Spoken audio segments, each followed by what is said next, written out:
So, hello guys. Due to high demand, tinatanong kung paano gawin yung ginagawa kong okra with cucumber, no? Na tubig na binabad. Sa unang-una, kailangan natin ng malaking pichel.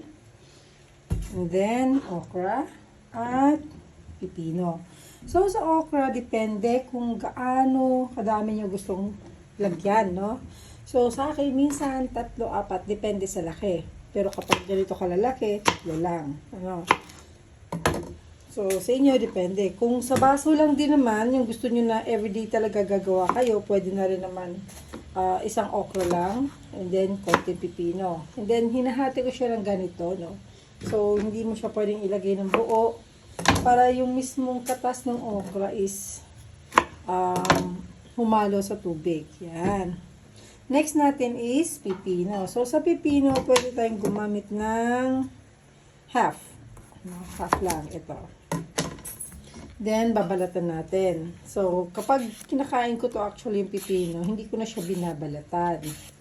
Kasi, marami din namang nutrients, no? Pero, pagka binabad ko, no, for me, binabalatan ko siya.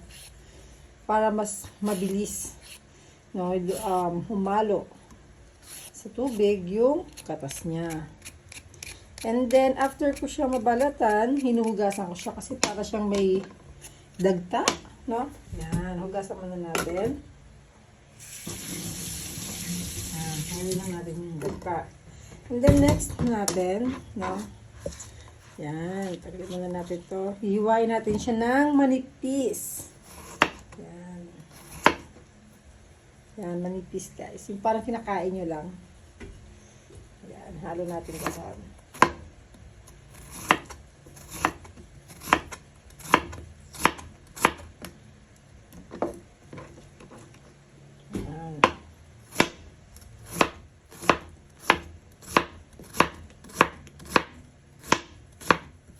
Sa lasa guys, hindi siya pangit, hindi siya mapakla, hindi siya, you know, yung iba iniisip nila hindi masarap. Pero guys, masarap siya. Siguro unang inom nyo lang is, akala nyo lang may something, pero afterward, masarap po siya totally. Yan na po siya, halo na. And then, lalagyan na natin ng mineral water.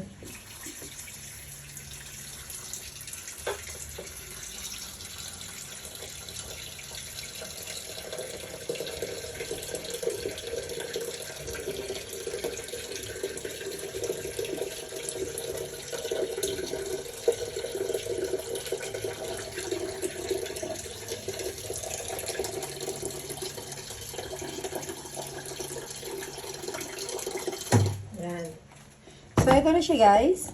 Yan. So, ito na siya. Ibababad ko siya today morning. And then later on, pero sa hapon, pwede na siyang inumin. Actually, ito, nauubos ko siya within 3 days. As long as nasa ref naman, hindi may takip, safe po siya. Umiinom ako pagkagising ko sa umaga, and then bago matulog sa gabi. Isang baso sa umaga and then isang baso bago matulog sa gabi. And nauubos ko ang ganito kalaki ng 3 araw.